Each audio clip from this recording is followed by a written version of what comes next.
offline platforms, MATLAB, PSCAT, PSpice.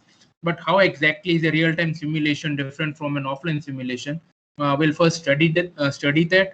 After that, we'll understand like what are the main challenges which we need to encounter when we are working on a real-time platform, and what are the solutions which we as a real-time simulator company provide.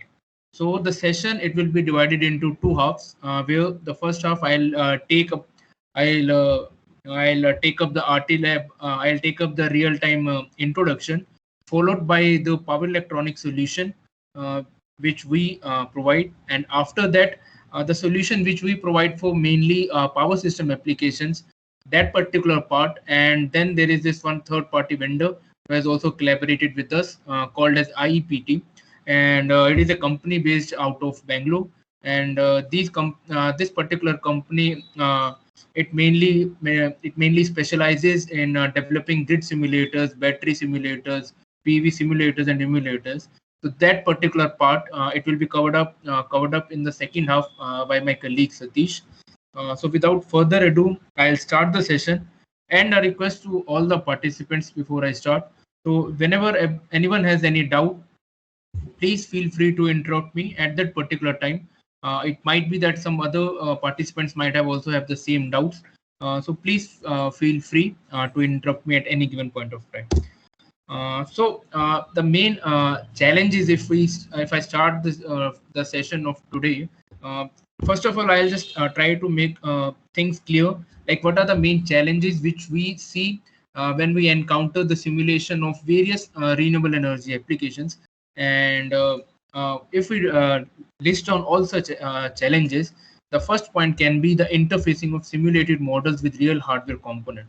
So let us say that you are working on one particular system where you have already tested a particular piece of your hardware on your physical laboratory test setups, and then you have some other part of your model which is still in the simulation stage, and you want to test your simulation stage with the hardware stage. So under such circumstances, where we need to have an interface of the simulated models with the real hardware component, this is the main criteria where we'll use a real-time simulator. Then the next challenge, which can be also seen as is the simulation of power electronics converter at high switching frequencies. Because we know that with the advent of new wideband power gap devices, switching frequencies, they are going into the ranges of 50 to 100 of hundreds of kilohertz, and the normal processors, CPU processors, if we use, they are not that much capable enough to handle such high switching frequencies. So we need to find out a solution by which we can handle such high switching frequencies. After that, another challenge which can be seen is the accuracy of PWM generation. So in the later half of the session, I'll show like how exactly we lose on the accuracy of PWM which we generate in a MATLAB platform, or it can be any other platform in that way. It is the time step which we define, which leads to the inaccuracy of PWM generation, and then we'll also understand the solution which we provide in order to achieve a higher accuracy of PWM generation. But before moving into all of these challenges, the basic thing which we need to understand is like what exactly is a real-time simulator. So what exactly, where exactly we need to use, and when exactly we need to use. We need to first answer these basic questions first. So coming on to those things, so if I take a particular example of this image, as you can see, so this is one test setup. This is actually an example of NIT Rourkela, where they wanted to develop a W-fed induction generator. We can see they had for the W-fed induction generator. If I open their actual picture from the lab, so this is what they wanted to do. They wanted to implement a vector control using Opal RT simulator. So what it means is that for a DFIG test setup, they had their back-to-back motors, and then these back-to-back converters were there. So this is like the pictorial diagram of it. The DC motor, it was being used as a W-fed induction generator. and then we had a back-to-back converters, which are connected to the grid. So in this particular test setup, what we can see is that our entire plant is actually on the hardware side. We can see we have everything on the hardware. But what NIT Rourkela wanted to do is they wanted to implement a vector control. So they wanted some particular piece of hardware through which they can integrate their physical hardware system, which is their W-fed induction generator, along with their DC-DC motor and back-to-back AC-DC AC converter. So Opal RT came to the rescue, where the controller of this entire test setup, it was being made to sit on the Opal RT simulators. And as we can see over here, from the CTs, they were measuring the currents, and from the voltage transformers, they were measuring the voltage signals. So all of these signals, they were being fed into the Opal RT simulator, where the controller was sitting. And after getting this particular information, the controller was made to work, and the PWM pulses were generated, which were then fed to the back-to-back converter. So this is also like in alignment to our title of the presentation, which is the application of HIL control applications in the renewable studies. So this we can see over here that in this particular example, we have a real-time simulator, and this is also what is being called as HIL also. And then there is also another term called as RCP, which we'll see in the upcoming slides. So if we take this particular example, where our plant is on the hardware side, and then we have our controller, which is sitting on the real-time simulators. So for the participants who have never seen any real-time simulator, or to be precise, if they haven't seen the real-time simulators provided by Opal RT, so this small black box is what is called as real-time simulators. And we can see on the left-hand side of this that behind the laptop we have these current and voltage sensor boards, which are feeding the information to the simulator. And from the simulator, we can see the PWM pulses are being generated, which can be visualized on the DSO. So in such particular examples, where we have a real plant which is on the physical side, and on the other hand, we have our controller, which is in the simulation environment, and it is sitting on the real-time simulators. So this particular stage is being called as rapid control prototyping. So the main purpose of such tests is the main purpose is to test the algorithm of the controller, to refine the algorithm parameters, and to connect the simulated control to a real plant. And we can see we have a simulated controller on the real-time simulators, and then we have a real plant. Now participants, they can also ask me like, why I mean, what if we do not have a real plant? So let us say that I am working on say 15 kilowatt PV panel. As of now, I am in the simulation stage. I have developed the controller for it. It is in the FPGA board, but as of now, I do not have a 15 kilowatt solar panel. So can Opal RT be used to mimic the reverse condition?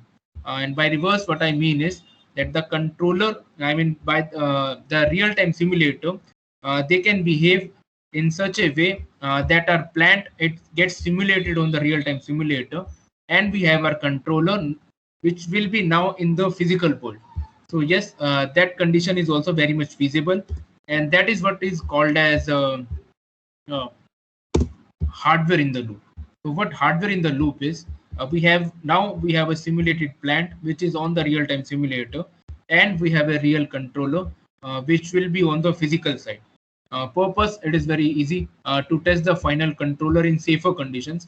Safer conditions because we are not actually dealing with high magnitudes of voltage and current. So that is why we have these final we have the testing environment under safer conditions, then to prepare the final physical tests, and to simulate the plant. So this is the main purpose, where we have the hardware in the loop, which can be very easily integrated with a real-time simulator.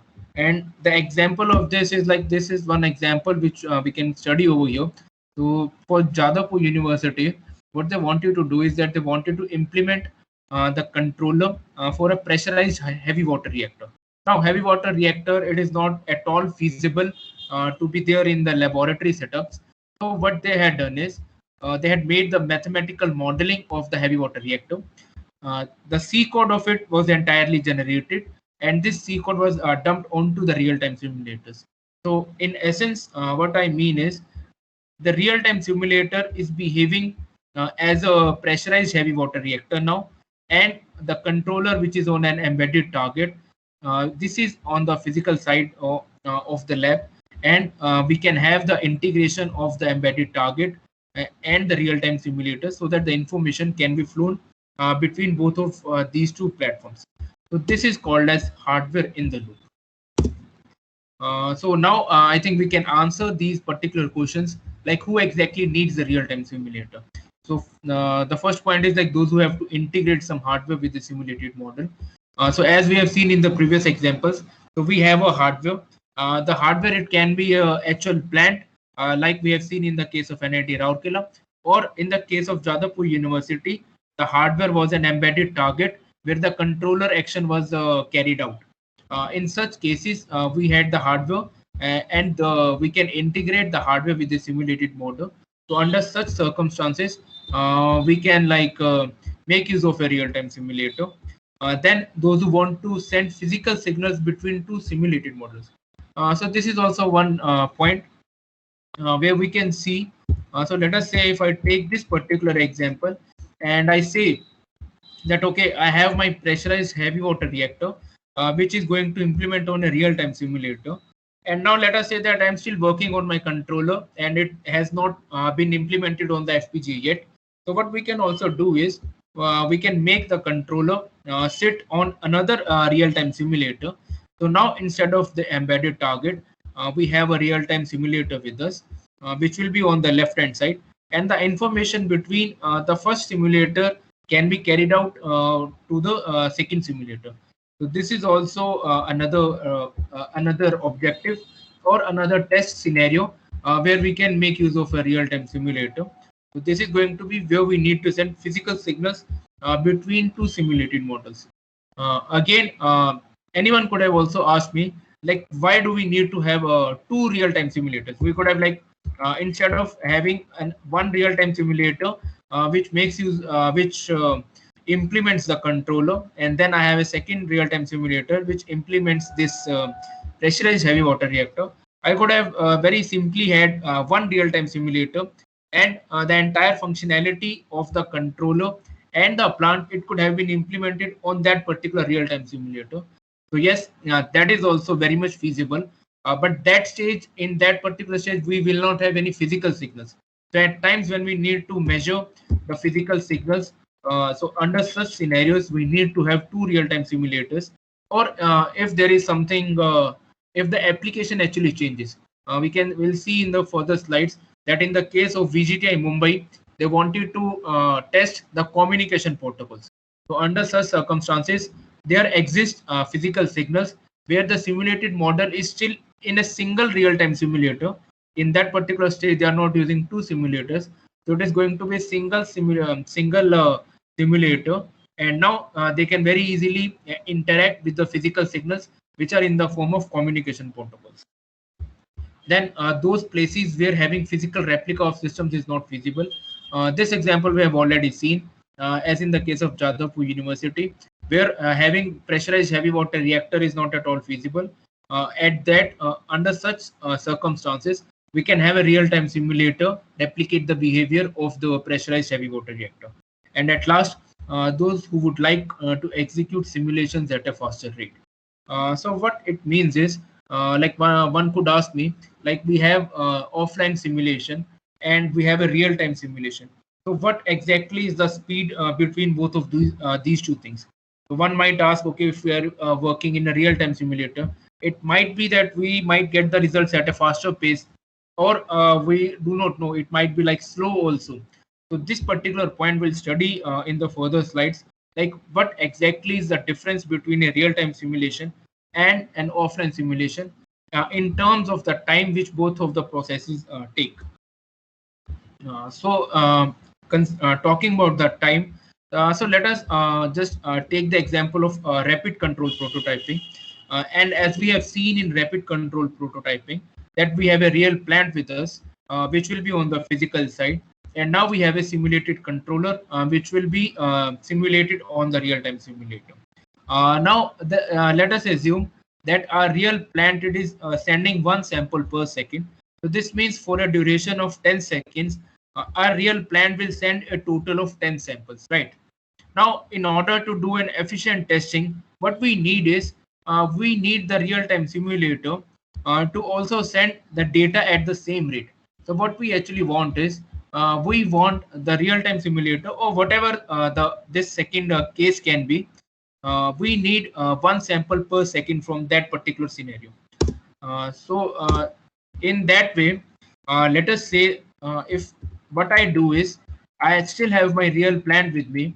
Now, instead of my simulated controller, which is on the real-time platform, what I do is for just an assumption case, let us just remove this real-time simulator from here, and we'll replace it with MATLAB, as we can see over here. First of all, this exactly it is not a feasible thing because there is no way by which we can connect our MATLAB to any real plant. It is just for the sake of understanding that understanding in terms of the time which an offline simulation takes and how exactly this particular scenario becomes different when we are working with real-time platforms. So for real plant, we already know that the real plant it is going to send one sample per second. So this means we'll be having a total of 10 samples.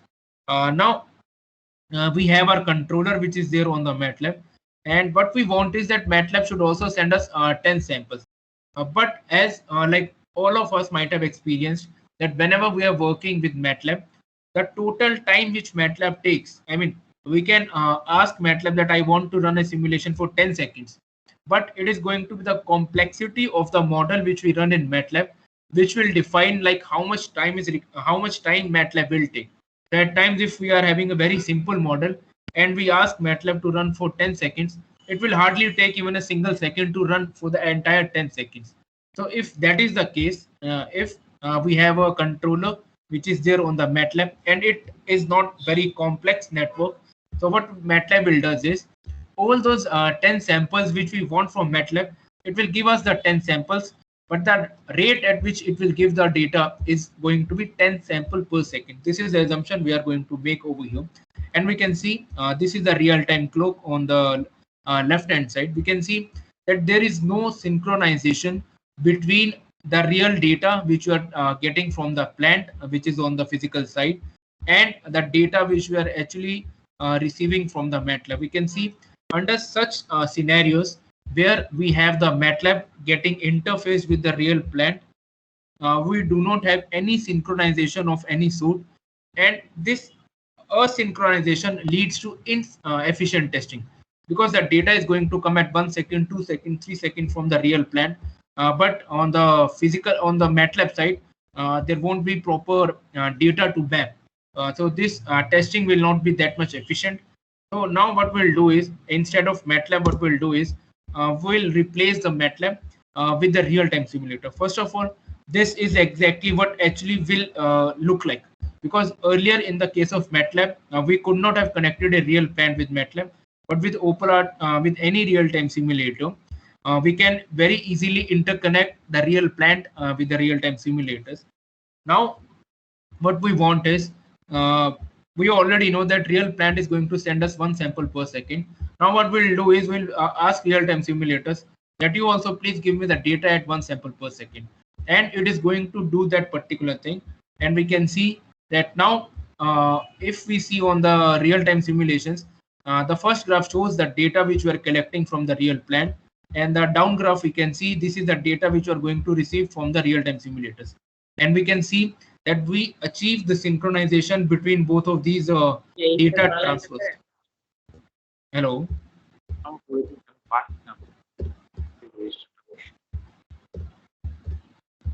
Does someone have any doubt? Any participants whose mic is on, do you have any doubt? Then kindly answer.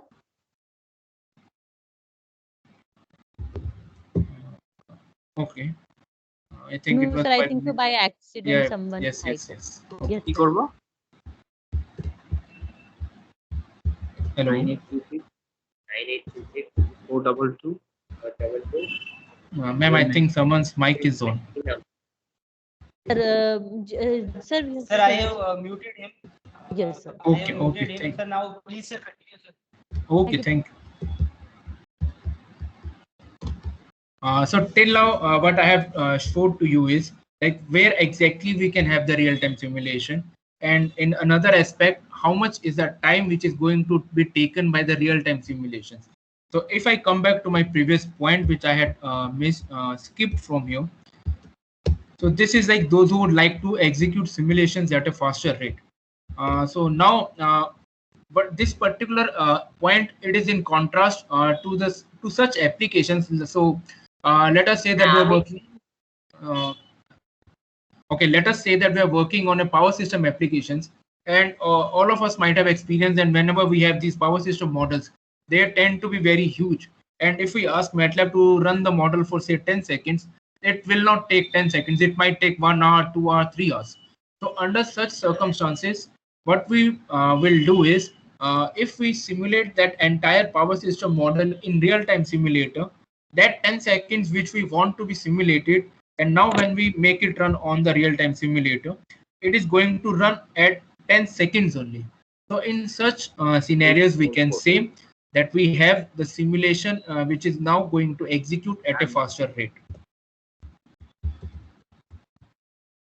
So that was Mr. Kiamet বলছেন I request the coordinators to please mute the participants. Engineering college তো আপনার ক্যান্ডিডেটের কি admission হয়ে গেছে আচ্ছা কোন কলেজে হয়েছে ঠিক আছে কলেজে পেয়েছি Ma'am, is it possible for you to mute the participants?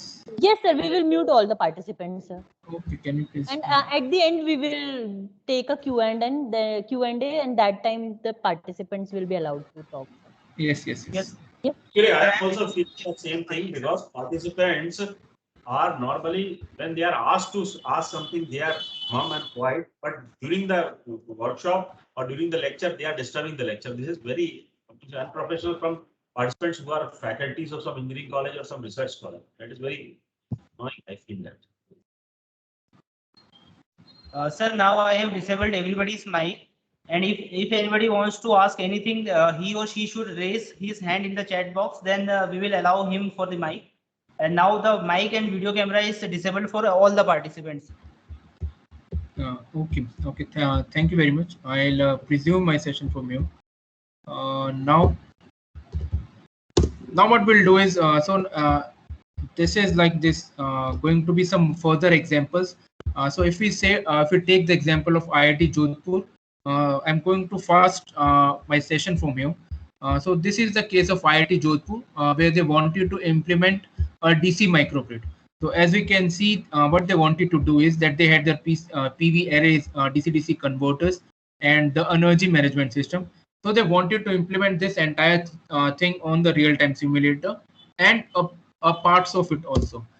So what they did is in the stage 1 of implementation, what they did is their entire plant was being simulated on the simulator. Also, the energy management system, which is their controller, it was also implemented on the simulator. So the first stage of implementation was done, which can be called as processor in the loop. In the second stage, what they wanted is they had this entire physical they had their plant in the physical side, and then the controller was still on the simulator, and we can see that how the information was getting flown between the actual plant and the real-time simulators. So this was the second stage for IIT Jodhpur. NIT Rourkela, we had already seen that this was their example that they wanted to do this DFIG control. Again, the same thing. The hardware consisted of the plant and the real-time simulator. It was where we had the controller sitting on it. I'll just, as we are running out of time, I'll just I'll skip these examples, as I believe now we understand that how exactly we can use a real-time simulator. Just to conclude this particular topic, any real-time simulator can be made to work as a controller, or it can be made to work as a particular plant, or both. It depends at which stage of research you are working on. As an example, just recently I went to NIT Uttarakhand, where they had their plant which was on the physical side, and controller they had they hadn't actually implemented it on the FPGA. So it was the real-time simulator provided by us, where the controller was seated, and the entire algorithm was made to work on the real-time simulator. That is those particular applications where we can use. Now coming to the core understanding of the solutions which we provide to the various challenges. So as I have already told everyone that when we are working with the power electronics application, we need to go to we need to actually use high switching frequencies, because with the new semiconductor devices, switching frequencies they have tend to become very high, and with that high computation, the normal CPU processors they are not that much efficient enough to handle that high computation.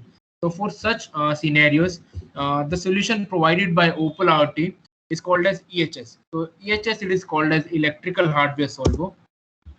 High switching frequencies, as we all know, that why do we need to go to high switching frequencies? Now we can see in this particular example, let's say if I am working at a 1 kilohertz frequency, we can see the ripples on the load current side. But now if I increase my switching frequency from 1 kilohertz to 20 kilohertz, I can see how smoothen out my waveform of load current has become. So with high switching frequencies, the power density it increases. We have a lower THD and several other benefits of working at high switching frequencies. So this is the hardware side of it. But when we need to actually work on the physical, on the simulation side, CPU processors they are not that much efficient. In order to meet the timing requirements, instead of CPU, it is going to be the FPGA, where the real-time simulation will be actually carried out. Now, the thing is that now when we are having the FPGA with us, one can very easily ask me, like, now we are going to implement our entire plant on the FPGA, but one can ask me, like, do I need to actually understand the FPGA programming languages or not? So that is like very common thing which we come across. So the answer is no, we do not need to learn any of the FPGA programming skills. This particular thing has already been taken care by us. It is just going to be a simple block which we need to use to implement our entire power electronics architecture, which we want to implement on the high switching frequencies. And the solution which we call in such regard is called as EHS, which is called as electrical hardware solver. So electrical hardware solver, it allows the use of a comprehensive circuit editor, uh, and it takes the advantage of the FPGA performance without writing a single line of HDL code. So what it means is, as we can see over here, circuit editor, it can be the circuit editor of your choice. It can be the SPS from MATLAB, it can be PSIM, or it can be Plex. So you already have your power electronics topology with you. It might be your DC-DC converters, it might be your DC-AC inverters, boost converter, whatever it is. Basically, you have your power electronics topology with you. Now, what you want to do is you just need to that particular power electronics application, it should be made to run at high switching frequencies. So all we need to do is that the circuit editor which we have chosen, it is now going to sit on the FPGA, which is where we have our EHS solver. And because the EHS solver which we are choosing, it is sitting on the FPGA, because of the speed of the FPGA, the computation, it can go in the ranges of nanoseconds. So if I say that I have, let us say, if I have a boost converter with me, I do not want FPGA to be used. So one can ask me, like, if I'm using just the CPU, uh, so as one more point, any real-time simulator, be it Opera RT, Typhoon, or whatever the company can be, mainly for every real-time simulators, they have two processors. One is going to be your CPU, and one is going to be FPGA. Now one can ask me that I have my power electronics application with me, and I want to test, like, what is the time step which I can go when I am working on a CPU, or what is the time step which I can achieve when I am working on an FPGA.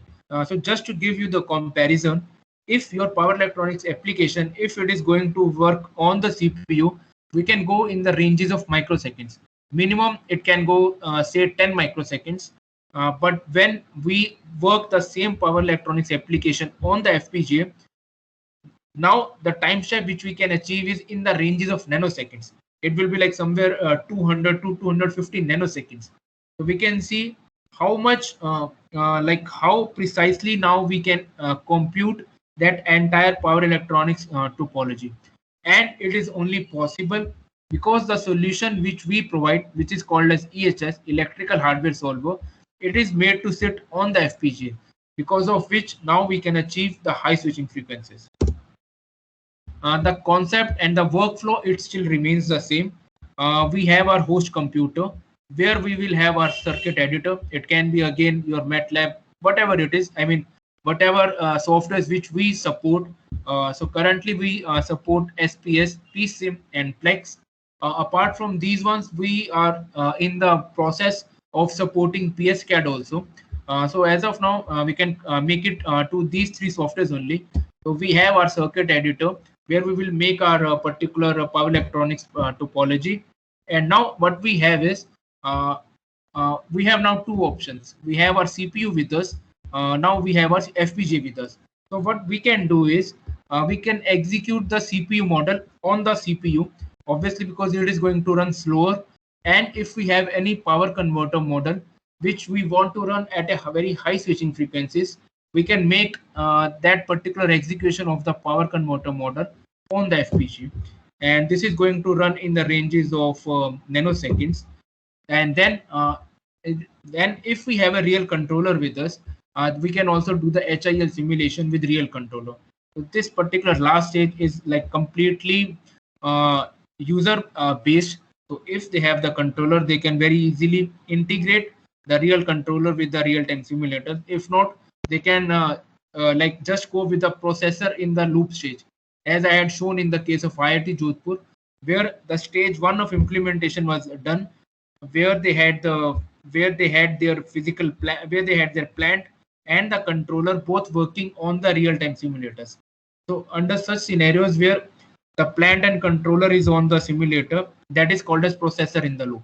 So completely up to the stages of the research, at which stage we are, we can make use of the real-time simulators to replicate the physical site which we do not support at a given particular point of time. Then we can see like how exactly EHS, I have been talking about EHS, but how exactly it looks like. So we can see EHS, it can be seen as a black box where only the sources, measurements, and switch gates can be accessed. So what it means is, so let us say that I have taken the example of this particular two-level, it is three-phase two-level inverter. So what I want is, so I want this three-phase two-level inverter to run in the range of nanoseconds, which is going to be my high switching frequency, say 100 or 50 or 100 kilohertz. So what I'll do is, I'll dump my entire converter topology on the EHS, and with this EHS we can consider it as a black box, where the inputs of this black box will be the voltage sources. So we can see like if we have a circuit, if for the circuit which we have, and we can support up to 32 voltage sources. We can see in the picture that for this particular example, we have a single source which we are calling as U01 VDC. So we can see that the EHS, which is our black box, it can support up to 32 voltage sources, and it can support up to 72 voltage gate signals, because the switches which we have in our topology, their gating signals, it can come from any particular piece of information. By this, what I mean is, your power converter model, it is like sitting on the FPGA, right? Now what we want is, we have our controller which is on the physical side. So what we can do is, we need the provision so that the gating signals from the physical side, they can be fed to the FPGA. So that is the reason we have the switching gates as an input option to the EHS black box. And then what we want is I want to also measure certain current and voltage signals. So as an output to the EHS block, we have 32 measurements which we can take from here. Hello. Hello. Hello. Hello, sir. Yes. Yes, please. Sir, what is SIL? Sir, my question is what is SIL, sir? SIL is software in the loop, or we can call it as processor in the loop. So what it means is software in the loop is like you do not have any piece of hardware with you. So let us take the example of simple buck boost converter. So you have your buck boost converter with you. It is in the simulation stage only, and you also have its controller, which is also on the simulation stage. So under such circumstances, when everything is in the simulation and you are making it run on the real-time simulator, this is called as a software in the loop, or we can call it as processor in the loop. If you can see over here, for IIT Jodhpur, stage 1 of implementation was processor in the loop or software in the loop. So what they had done is their plant, which included PV arrays and the converters, and they had their load. So this was their entire plant, and then they had their energy management system, the control of this. It was also on the it was also made to sit on the real-time simulator. So in this stage, they had their plant and they had their controller on the OpenRT simulator. So this is called as processor in the loop or software in the loop. This is like an initial phase of testing of your model. Yes. Thank you, sir. Okay, thank you.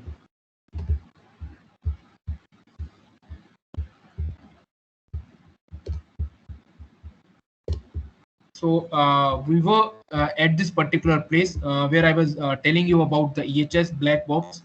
So just as a recap, EHS black box has two input options. The first one will be the circuit voltage sources, which we can input from the outside. And then the other input option was of switching gates, which we can take it from the physical side, or this particular piece of information can also come from the CPU and it can be transferred to the FPGA where our model is sitting.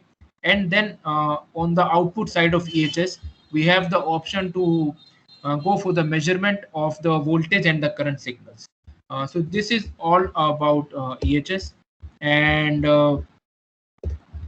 for the EHS, if we like open our MATLAB, there is a huge extensive library which comes under the toolbox, which we call as eFPGA, and we can see like these are the various blocks which we support as of now. So we have the generic machine, induction machine, and SRM. So apart from these motors, then there are various sensors and tools which we support under the eFPGA toolbox. And next to this is what we call as RT events. So this is one solution which we provide in order to improve the PWM accuracy. But before giving the solution that why exactly we need to have the RT events, we need to understand that why we actually have this reduced accuracy when we are working with MATLAB. So just to give you an example, so if we focus on link result, so these black dotted lines, these are the time steps at which the computation is going to be done. And our logic is that we want to compare this 0.5 constant with the repeating sequence. Now, if we see the result on the Simulink side, at the first time step, our 0.5 is greater than the repeating sequence. We'll have a logic 1, and we can see we have a logic 1 over here. And then at the next time step, we can see that now our 0.5 is the repeating sequence. We will have a logic 0 over here. But if we focus on a transition where the 0.5 was actually made, where it actually went less than this repeating sequence, it was like in between the two time steps. So we can see that how the choice of time step which we have chosen, it actually results in the loss of accuracy. Now we know that okay, we have a reduced accuracy on the PWM pulses which we have generated. So what can be the solution to it? First, very straightforward solution which we can have is let us decrease the time step. So as of now, let us say that this is the time step is 1 second. So let us say that I make the time step at say 10 microseconds. With 10 microseconds, I'll capture all of these various stages which are in between, and we can identify this particular zero crossing of it. But that is not a very good solution to achieve the. It is not a good solution to achieve higher accuracy, because with decreased time step, we are actually overburdening our processes. So this is like not a technique which can be done. So as a solution to achieve higher accuracy, Opal RT gives a solution which we call as RT events. RT obviously real time, and events.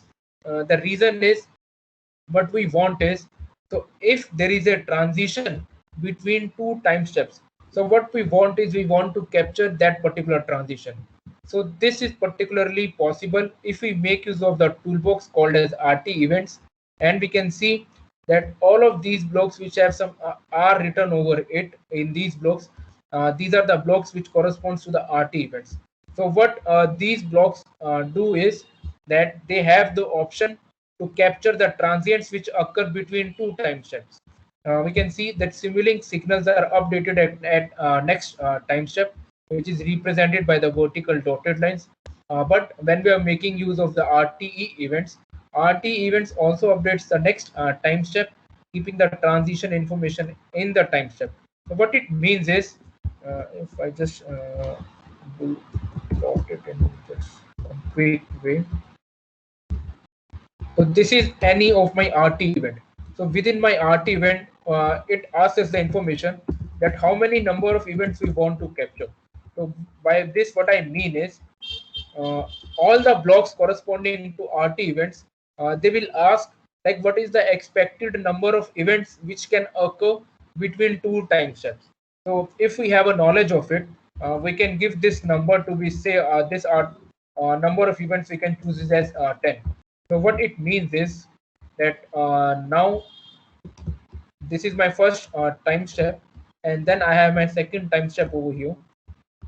Now, when we make use of the number of events as 10 in RT events, so what it is going to do is it is further going to divide this particular time step into 10 divisions, and now the entire computation will be done on all of these time steps. So now we can see that with the help of RT events, we have achieved higher accuracy uh, by using the RT events block sets. And apart from this thing, so one can also ask is like how much number of events we can like provide when we are working with RT events block sets. So the answer is that it is not like going to just stop at 10. We support a number of events till 255. So what it means is that this particular duration, which is one time step duration, it can now be further divided into 255 small events at which the zero crossing transition can be captured. And because of this particular high number, we now have very high accuracy which we can achieve with RT events. So this is one of the solutions which we provide to achieve higher accuracy. And in a nutshell, we can say that RT events, it is like 255 times more accurate than the solution which we achieve from MATLAB at the same time step. So this is like one of the solutions obviously related to power electronics. This is like on the control side of it, and on the plant side of power electronics, we have the EHS solution. So yes, after this, the power electronics session I have covered. Uh, in a nutshell, power electronics can be divided into plant and controller. Plant can be simulated on the EHS, which is going to work on the FPGA, by making use of which we can achieve high computations, and we can work at very high switching frequencies. And coming on to the control side of the power electronics, because we want to achieve higher accuracy, we can make use of the RT events block sets, which are 255 times more accurate than the PWM which we are going to generate from the MATLAB. So this was all about the session from my side. If the participants they have any doubt till this point, please feel free to ask me right now.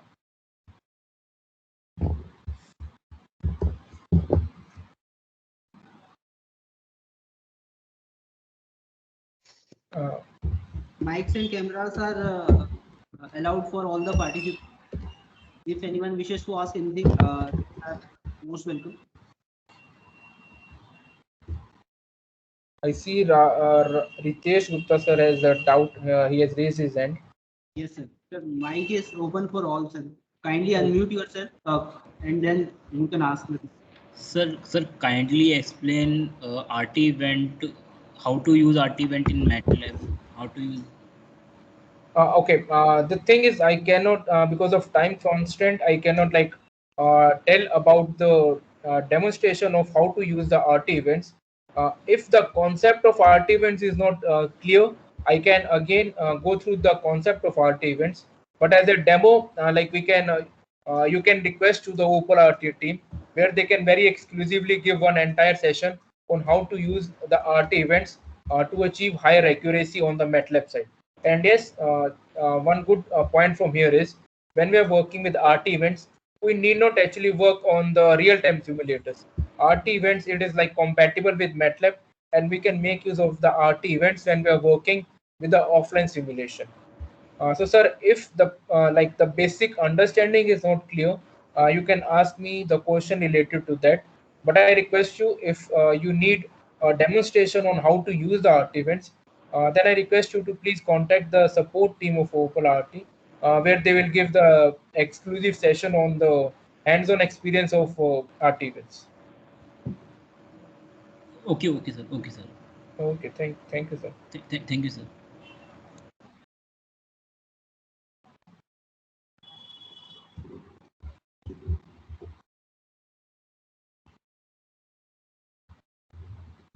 Okay, I believe there are no other doubts. But still, if participants they have any doubt, I'll be in this particular session. And right now, I'll hand over the rest second half of the session to my colleague Satish, who will be telling us about the solutions which we provide to the power system applications. And the solution which we provide is called as Artemis.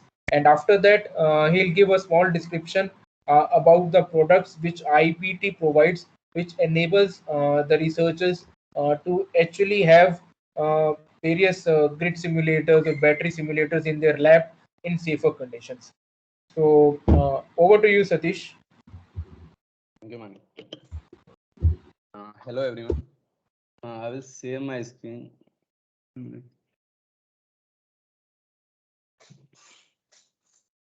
Mani, can you confirm my screen is visible?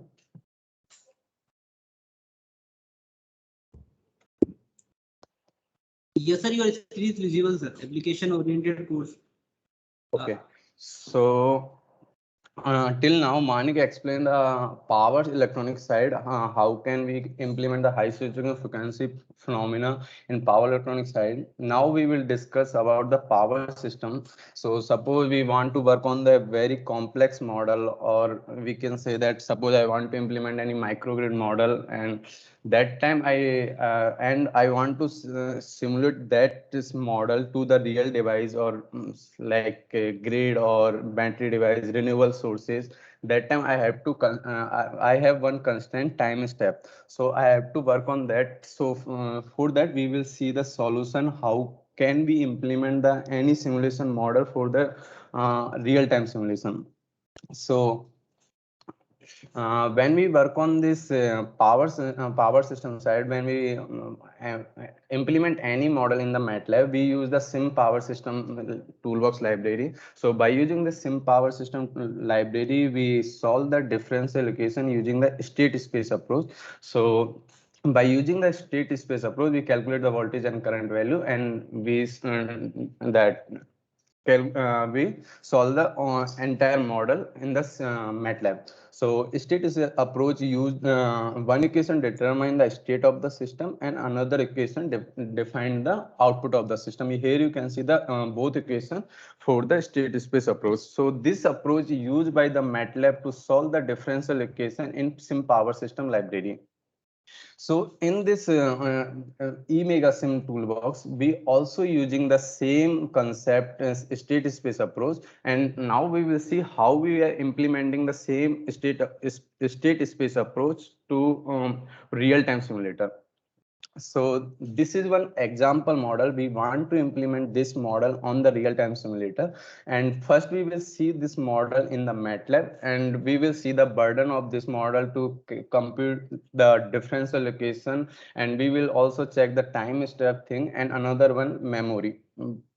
So here you can see we are implementing that four different topology in this model. So we will get the four different circuit. So here you can see we will get the 2 to the power n equation. So four state equation we will get from the state space approach. So MATLAB will solve this model by using the state space approach, and it will calculate the matrix according to the topology. So in this first here you can see we are turning off the we are implementing four switches, turn off and on and off on L and C, capacitor and inductor. So this is the first example. We are connecting the switch on the capacitor and turning off the switch on the inductor, and we are solving this circuit by using this state space approach. We will get this type matrix, and this is for the another topology. So when we solve all four topology, we will get this type matrix in this MATLAB.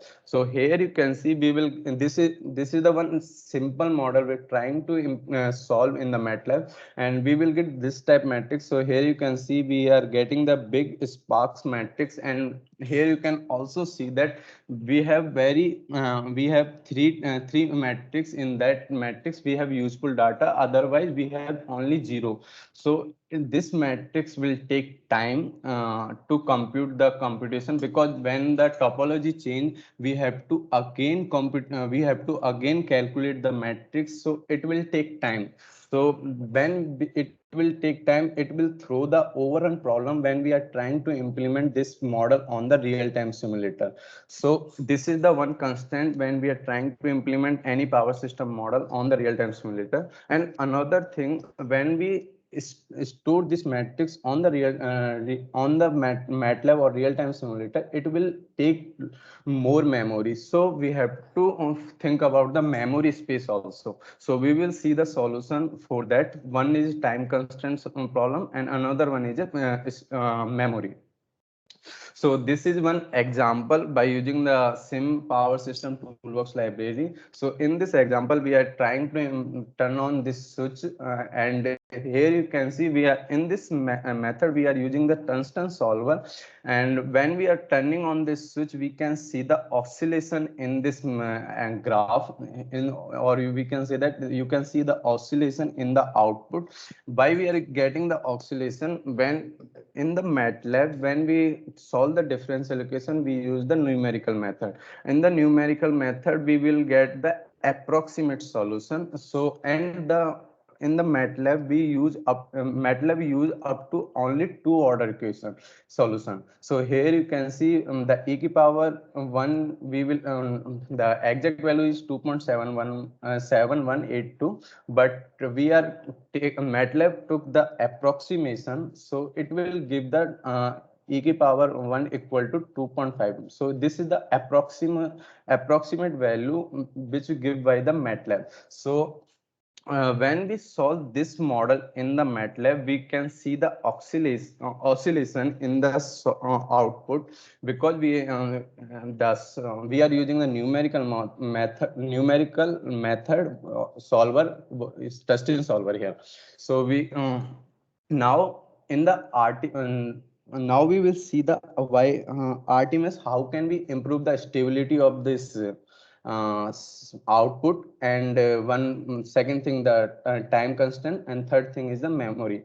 So this is the RTMS solver. The RTMS means the advanced real-time electromagnetic solver. This is the add-on on the sim power system development by the OpenRT. And by using this, we can optimize the computation, and we can provide the special tool for the decoupling complex circuit. We will see this part decoupling in the next slide. So this is the what RTMS do. As we seen that when we solve the any circuit in the MATLAB, first we have to calculate the matrix. So in when we are working on with the RTMS pre-compute the pre-compute and this pre-compute all state space matrix and store those matrix in the cache memory. So in the by using the RTMS, you are calculating the state space matrix before the compiling. So here we can say that we are storing the matrix before running the exact model. So by using the RTMS, we are pre-computing the all state space matrix, and before the real-time execution, we are storing those matrix into the cache memory. So now we don't need to again compute the matrix because we are storing the all matrix in the cache memory. So for the during the real-time execution, we can directly transfer those data to the real-time simulator. So it will not take time. So we will not see any overrun problem and any time constraint problem. So in this graph, you can see that this is the red.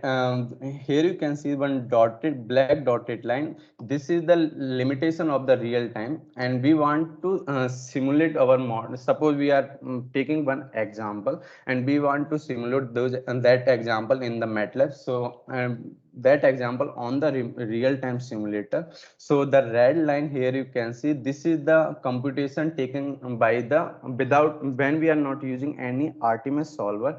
This is the red line showing the computation time taken by the model.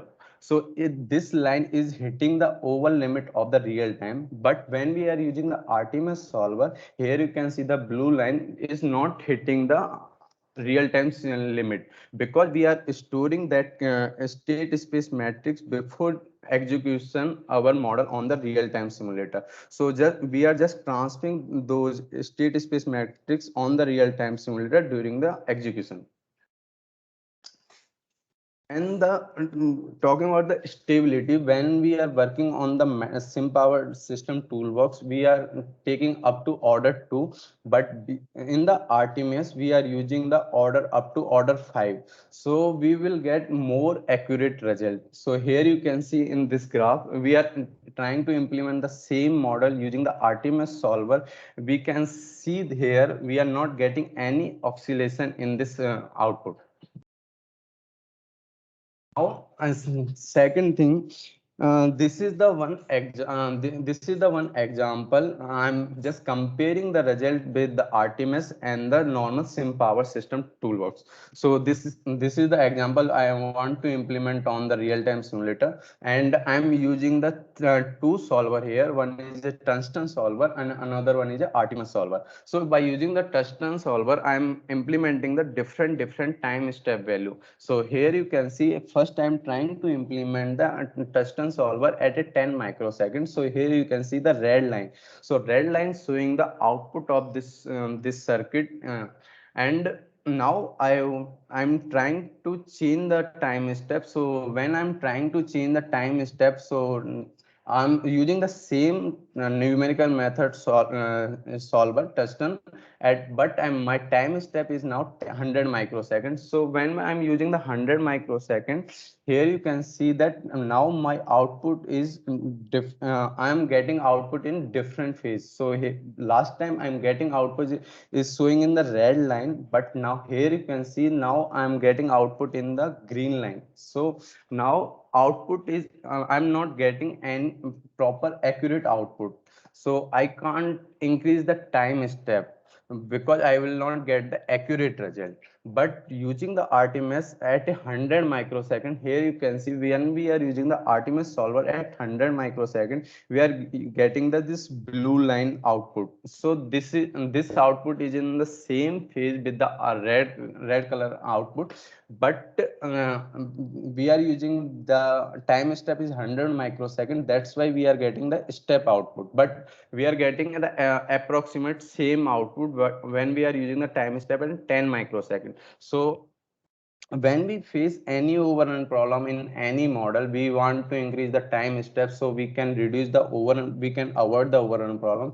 So here also we are using the same solution, but we are using the another solver, RTMS solver. So last time when we are working on the only the MATLAB toolbox, you are using the time step 100 microsecond and you are facing any overrun problem because the computation is not completed in the within fixed time step. So we have to increase the time step, but we are getting the out of phase output. So but with the RTMS at 100 microsecond, you will get the same approximate same output.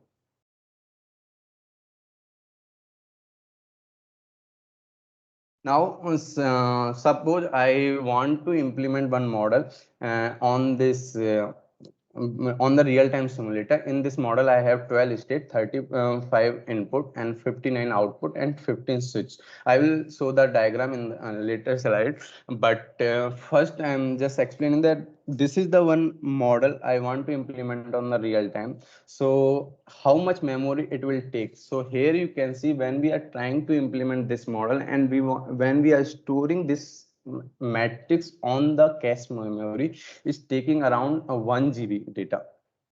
So we can't provide that much data to we can't provide that much data in the MATLAB. It will so we have to think about this memory size also. So first thing is time constraint. By using the RTMS, we can solve we can avoid the time constraint problem. Now second thing is a memory problem. So how we will avoid the memory problem, we will see in the next example. So this is the one example of using the RTMS, and this is the by using the RTMS, the time solve we will get the 3 to 4 microsecond faster than the SPS solver. Okay, so now when we are talking about the memory, we have to decouple our system into different group, so we can store the memory in small size and we can reduce the memory size. So how we will do that, we will see in this.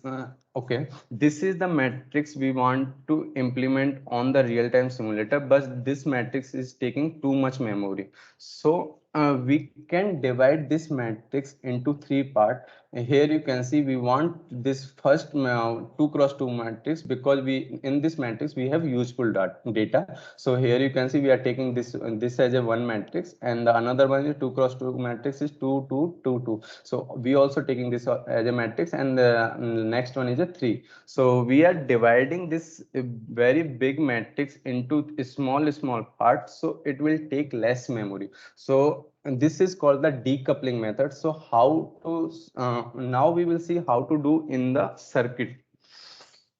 So when we are talking about the power system, in power system we have long transmission line and the distribution line. When we are talking about the long transmission line is long transmission line is a one-time step delay must be introduced between two circuits, because in the long transmission line we have propagation delay. We just try to replicate those delay into this circuit. So by using that delay, we are dividing our circuit into two groups. So here you can see the long transmission naturally introduce a wave propagation delay. So we are using the same funda in the this circuit also. So for that, we provide the two toolbox. One is a distribution parameter line, another one is a stub line. So by using this two toolbox, we can divide our circuit into different group. So suppose last time when we are not using any Opal RT toolbox, we are that time we have long transmission line here, and we have the parameter R, L, and C. Now we want to use our Opal RT toolbox. That time we have to use this stub line parameter lines and the stub line. So this is also the same as a we have in this toolbox. Also we have to provide R, L, and C values, and this will also behave as a normal sim power toolbox, but this will provide one more solution. It will divide our system into two different groups, so we will get the different metrics in a small size different metrics, and it will take less memory into our system. So here you can see we are putting this stub line and the distribution parameter line into our model, and by using this model we are dividing this big system into three different groups. So now we will see the how much memory it will take. So for the when transmission line is greater than 300 kilometer, then that time we have to use the distribution parameter line. When the transmission line less than this, we have to use the stub line. So depending on the distance, we have to use this parameter line. So this is the normal sim power system toolbox. By using the normal sim power toolbox, we are implementing the long transmission line model. So instead of this parameter, we are putting in the distribution parameter line here. So this will also behave as a normal sim powered system toolbox, but it also provide the decoupling into the system. So by using this decoupling, we can divide our matrix into different parts. Okay, so last time when we are trying to compute this matrix size, and that time we are getting around 1 GB memory space. But now here you can see when we divide it in this model into three different groups, that time it's only taking 0.6 MB memory. So now memory problem also solved. So first we have to divide our system into different group depending on the transmission line distance transmission. So here you can see when we transmission distance is 100 kilometer, that time we are using the distribution parameter line. When the transmission line distance is at 10 kilometer, that time we are using the stub line. So depending on that distance, we are putting this two parameter toolbox. One is the distribution parameter line, another one is stub line.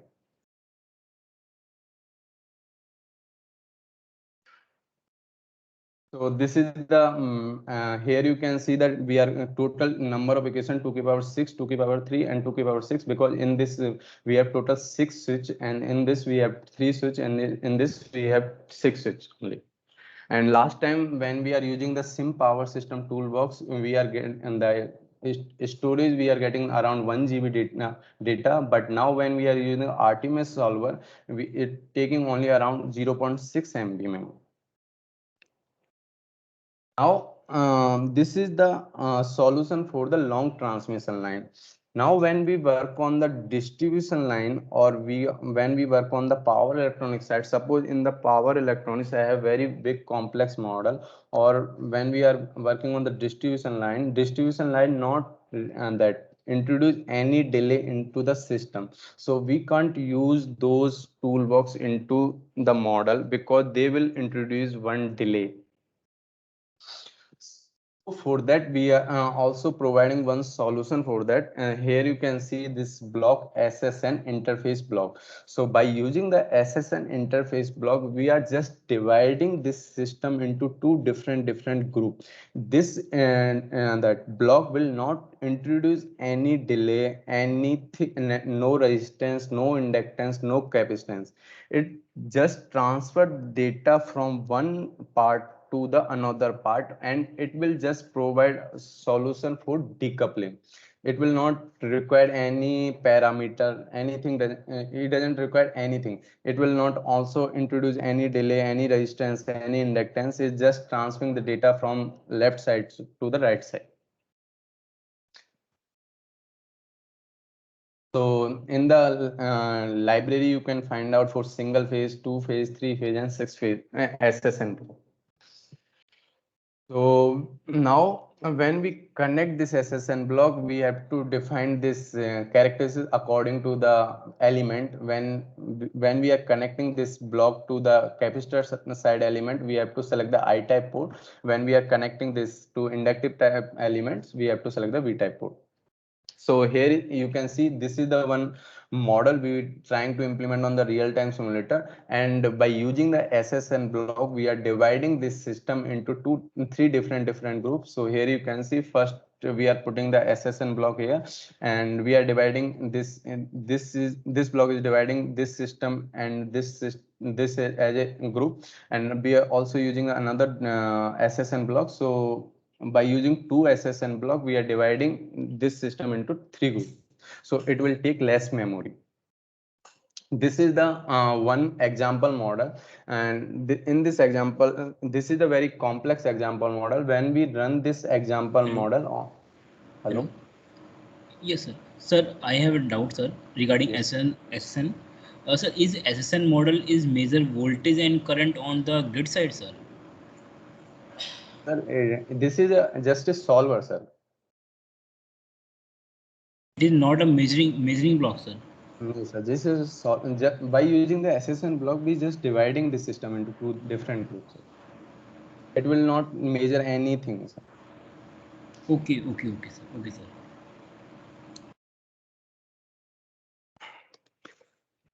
Okay, so this is one example model we want to study. So in this model, here you can see this is a very complex model. We have too many switches in this model.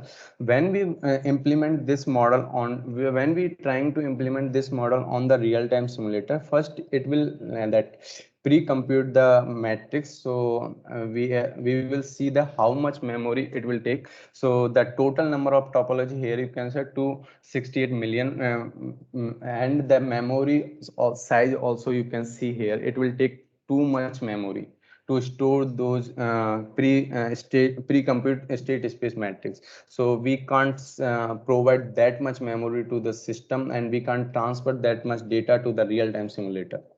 So by using the SSN block, we can divide this system into different group, and we can see here this it will take around 0.2 MB memory only. And this we can also provide that number of cores. Suppose we have one complex model, and we are facing any overrun problem, time constraint problem. We can also providing in the solution for that. In the any simulator, we are providing the multiple core, so you can select that how many core you want to that use during the computation. So you can implement two core into one system, so that parallel computation will happen, and you will not face any overrun problem. So here you can see the core number also we are providing. You can manually select, or depending on the that model, it will automatically also select. So now, and conclusion is when we are working on the power system side, and power system side, we have two type line. We are working on the two type line. One is a long transmission line, and another one is a distribution line.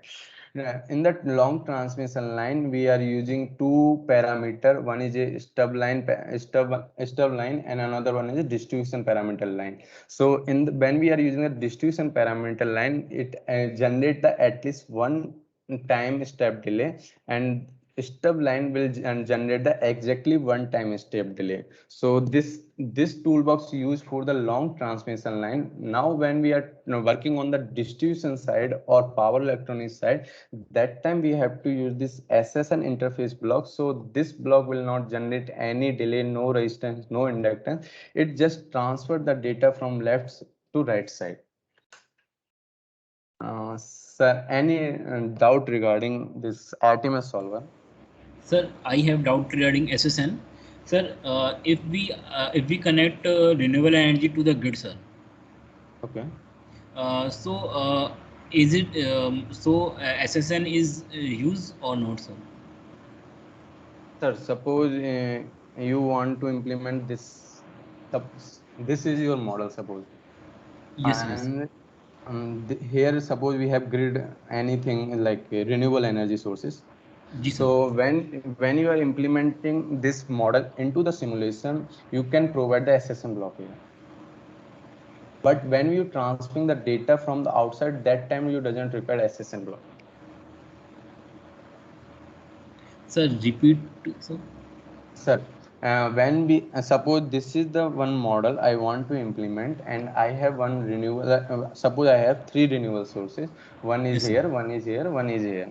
Yes, sir. Yes, sir. So when we compute when the computation will happen, it will take the memory in the simulation. So we Yes, can sir. provide the SSN block between this all renewable energy sources and grid. It will not create any delay, anything it will not create. It just divide the grouping. Okay, sir. This is for the simulation part. Now suppose we have renewable sources outside and grid into the simulation. That time we doesn't require any SSN block because the computation will take only according to the grid model only. Okay. We are Okay. just Okay. transferring data from the outside, so that time we doesn't require any SSN block. So, sir, you are saying that when I am doing SIL result, when I am doing processor in the loop, so I have required SSN, and when I am doing Yes, sir. HIL, we don't require SSN, sir. So depending on the computation, if you are facing any overrun problem, you can implement the SSN block that time. Okay. Okay. Sir, Okay. this SSN block is depending on the computation. If you are not facing any, suppose my time is step 10 microsecond and I am facing the overrun problem. Now I have one solution. I can increase the time step value, right? Yes, But sir. when I increase the time step value, I will not get the precision result, or I can say that I will not Yes, get sir. the accurate result. Yes, sir. Yes, sir. Yes, sir. So Yes, sir. now I can use the RTMS solver and I can also increase the time step value. So I will not see that overrun problem. So depending on the computation, I can implement the SSN block. Okay. Okay. So, sir, RT means SSN is also a solution of not increase the time step. Not. Yes. Sir. Okay. Okay. Okay. Sir. Okay. Thank you, sir. Any other doubt?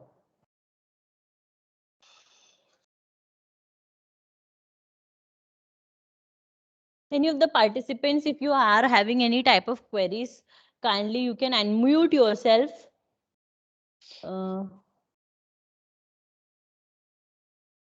Okay. Any doubt? Yes, Yes, sir. sir. When we are doing the hardware in loop simulation and we are getting time delay. So how to deal with that and how to address? Okay, sir. Time delay you are getting the MATLAB or transferring the data? We are getting the time delay in from MATLAB to transferring to OpenRT, and from then when we are taking the capturing the results with the DSO and some other devices, we are also getting the time delay by that time also. Okay, sir. You are saying that data loss problem, right, sir? Data loss is different thing. Okay. We are getting all the data, but with some time delay.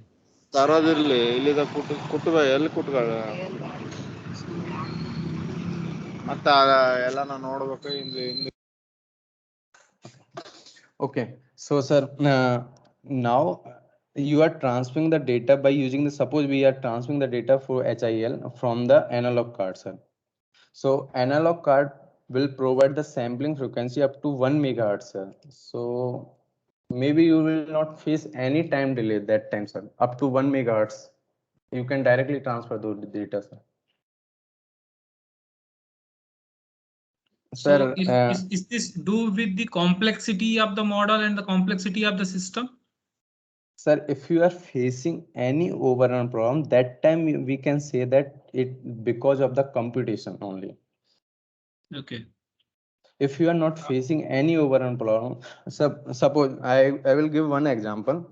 When we run our SIL model on the real-time simulator, when we see, suppose my time step is 10 microsecond, and I want to see the result in the MATLAB host PC, and I want to run the computational model on the real-time simulator. That time I can face the data loss, or we can say that time delay, because we are transferring the data by using the Ethernet cable, TSP cable. So it will introduce the time delay between when we are transferring the data from the real-time simulator to the host PC.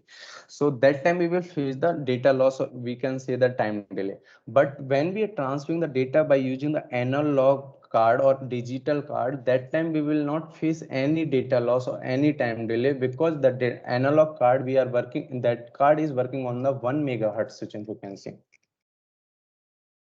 They will that provide that accurate result outside side. And the FPGA card we are using is working on the sampling frequency on the 200 megahertz. Okay, sir. But actually, we are getting some time delay with this analog and digital card also. No ways. There is a Sir, question from participants sir, also. are you facing any overrun problem in your model? No, not exactly that. Okay, I will discuss it later on. There is a question Yes, from sir. participant also. What is the cost of wind energy emulator? It is in chat Cost, box. sir, cost I don't know, sir. Okay. And sir, Satish sir, it is a request. I think so many of the students are curious to know more about Opal RT and the simulators which you have talked. Sir, can you provide them some email ID or contact address where they can, after this Yeah, session, ma'am, also I will. contact you?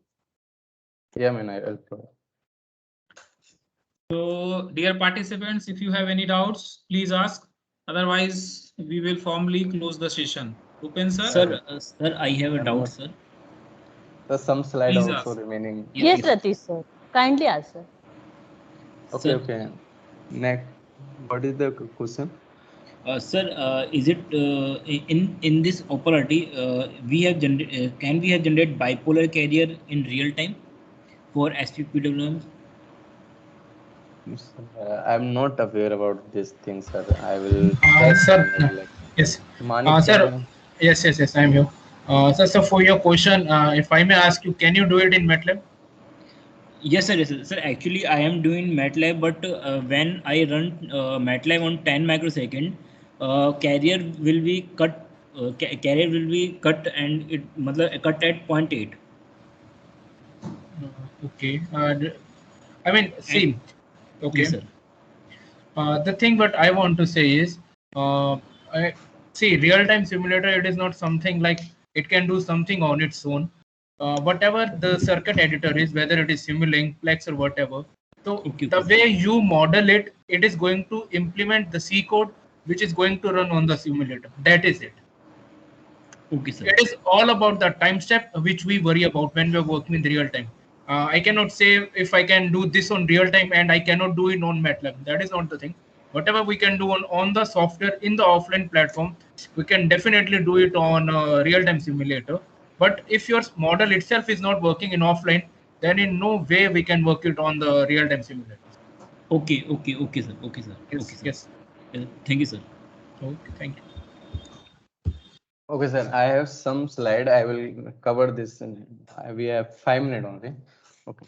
So we are also providing the renewable energy simulator for the suppose we want to simulate any microgrid model. For that, we are also providing a PV emulator, DFIG based wind emulator, battery inverter system, and the grid simulator. So this is the PV emulator with grid tied inverter, and this is the one pack we are providing in the one pack. This is connected with this. Hello.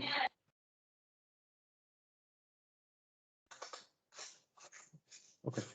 So this is the one PV emulator with the grid tied inverter. So in this emulator, we can provide that information about the solar irradiation and the nominal temperature value. In the by using this display here, you can see the display. So by using the display, you can provide your solar radiation value and the temperature value, and it will simulate the PV characteristics inside this simulator, and it will provide the DC output at a output terminal, and we are connecting those DC output to the grid connected inverter, and we again converted that DC to AC by using the converter, and we will get the 415 three-phase output here.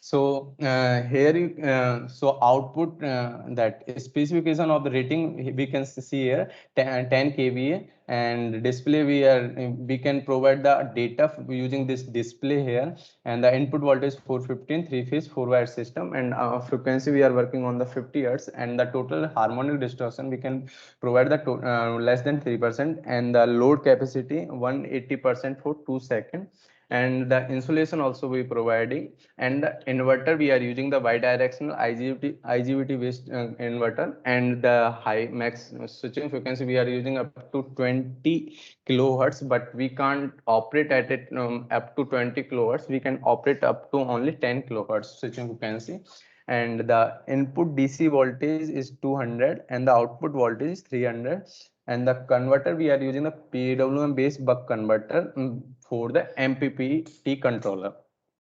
So this is the schematic of the PV emulator. Here you can see that we are providing the three-phase supply, and we are generating the DC value here. So in this converter here, you can see we are using the one converter here converting to AC to DC, and another we are using the buck boost converter here. So in the DC-DC converter, we are implementing the MPPT controller. So in this simulator, we are providing the internal controller. Also, we are providing the external controller. Suppose inside we have one already implemented control algorithm. So you can select that KPKI value, and you can provide those value by using the display. Now, suppose you want to implement your control algorithm, and you want to test your control algorithm, and you want to connect this hardware to your controller. So by using the OpenRT simulator, you can implement your control technique, and you can provide those PWM pulses to this hardware, and you can test your control algorithm here. So we are providing two options. One is an internal controller, and another one is external controller also.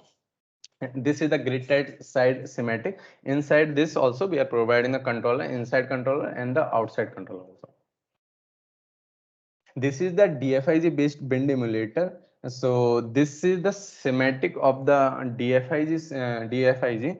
So in this we have induction machine and the induction generator. Both are decoupled with each other. Both are coupled with each other, and we are providing a three-phase supply. And by using the converter, here you can see we have one converter, and we are controlling this converter by using the DSP controller. We are providing internally controller. So by using this converter, we are trying to implement the wind turbine model, or we can say that we are just by using this controller, we are providing the reference value for wind speed, and by using that we are generating the torque on the induction motor, and this induction motor is coupled with this induction generator, so it will generate the output, and we are also controlling the rotor side inverter and the front end converter, so we will get the exact output what we want to generate. So here you can see that in this simulator we are providing 3 controller inside. So you can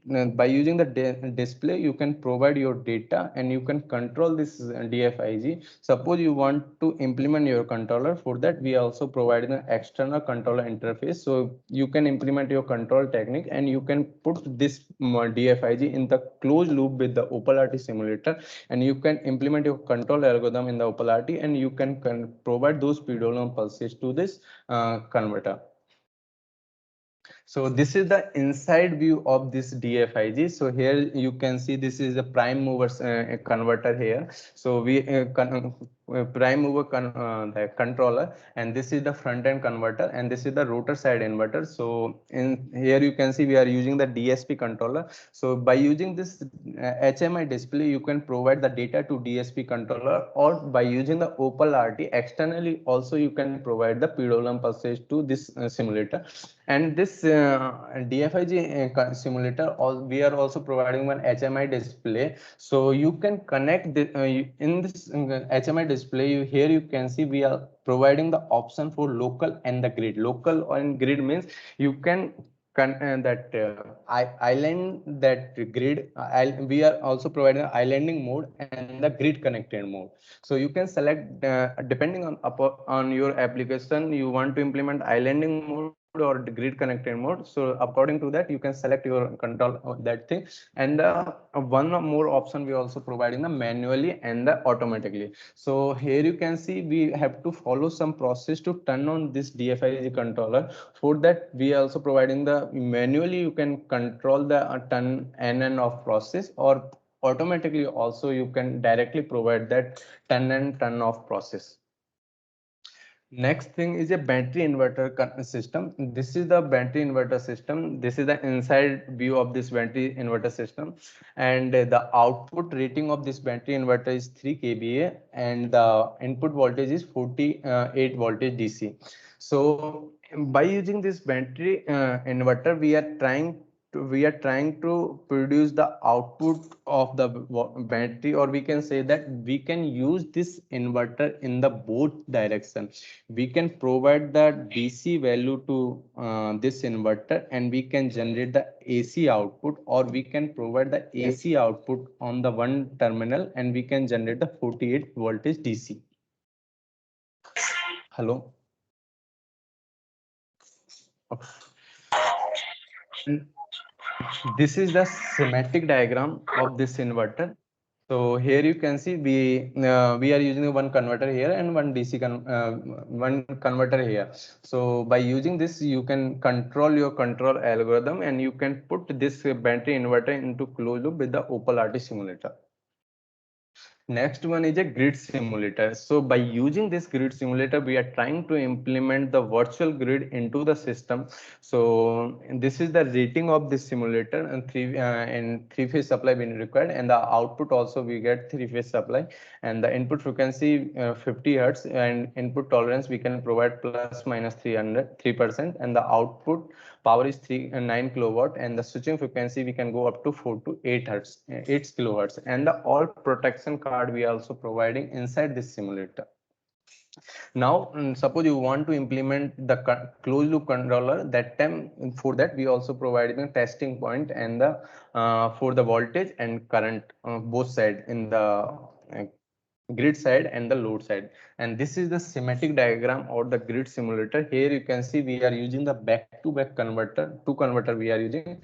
So first we are calling the front end converter, another one we are calling the inverter. So in this schematic we are just providing a three-phase supply, and we are charging this capacitor value here. So and when we are working on this type converter, first we have to charge the capacitor, and capacitor will draw the inrush current.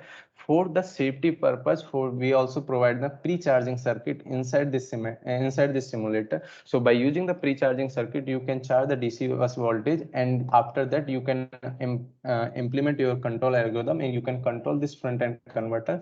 And when the DC link voltage is stabilized, you can provide those DC power to AC side. So here you can connect your load, and now we have two controller inside this grid simulator. One is a for front end converter, another one controller for the inverter.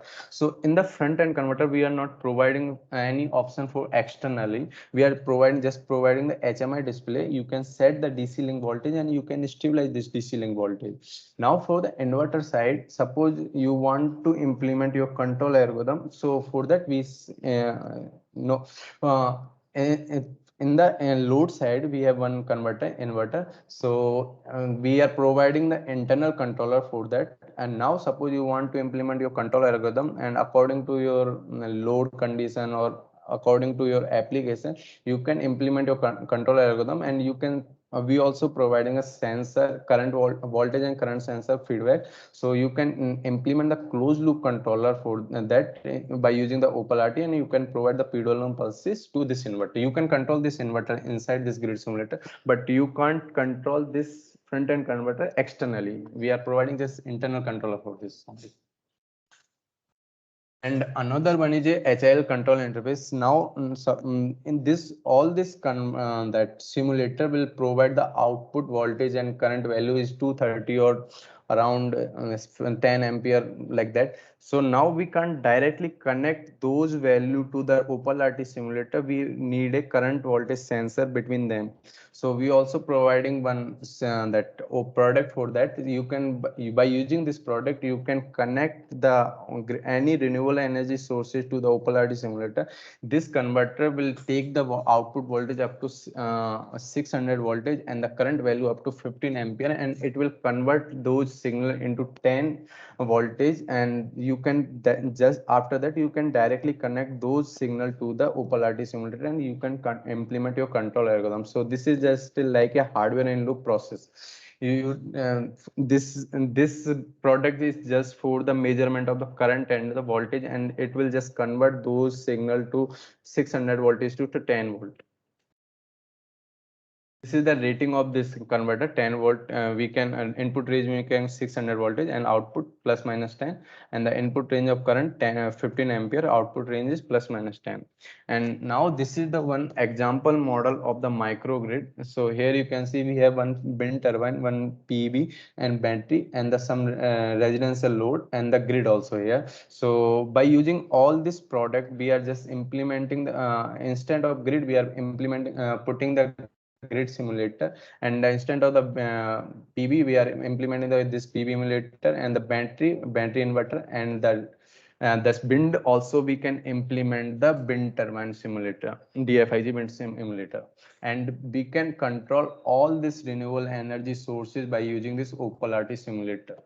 So this is the one case scenario for this microgrid model. Any doubt regarding this?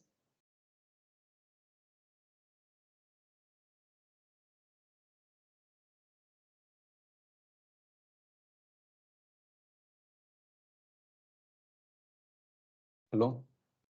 Yeah, sir. I don't think so, sir. There are many queries, but I think so there would be many curious questions that must have arrived in the minds of the participants. So, sir, it is a kind request to kindly share your number or the mail ID where the participants can contact you. Actually, ma'am, I can't type anything in the chat box. Can you give me an Okay, option? sir. Sir, please. Sir is not able to. Pankaj, sir. Satish sir is asking for permission. He is not able to type in the chat box.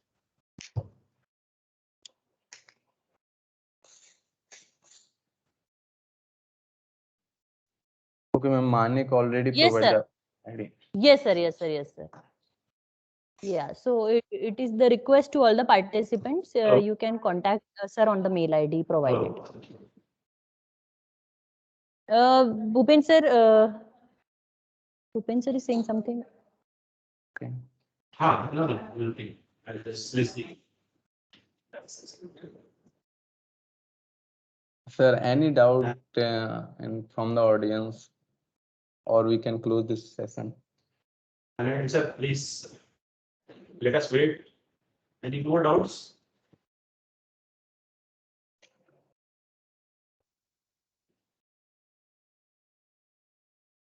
Participants, if you have doubt, please ask.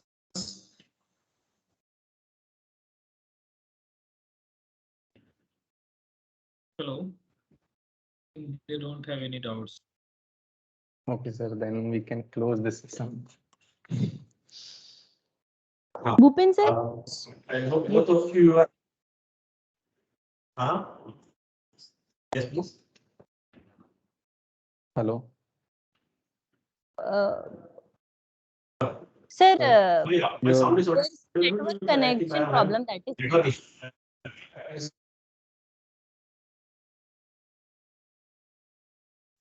Narayan sir, because I am having some network issues. Can you deliver?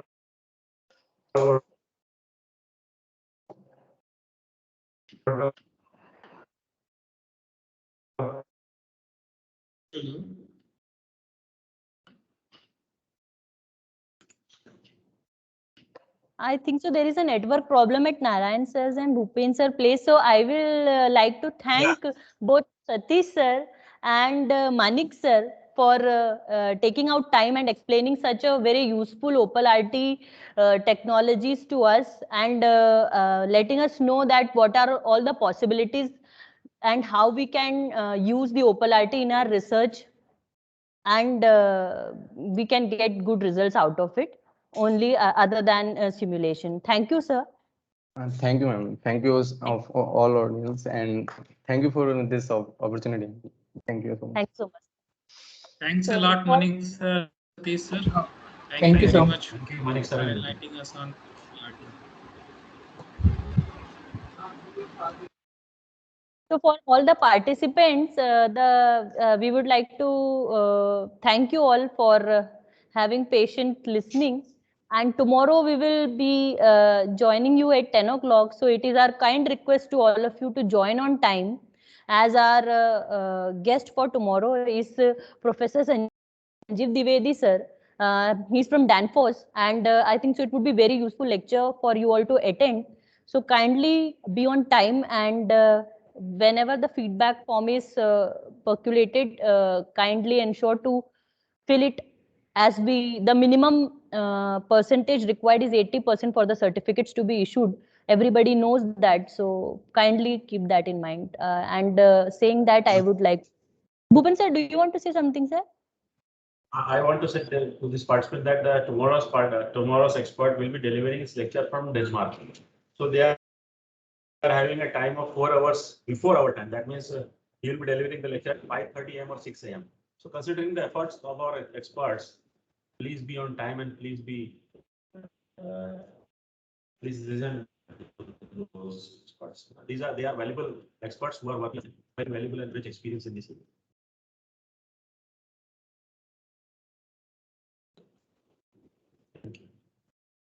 Thank you very much. Thank you, sir. So we will be now closing. Thank you.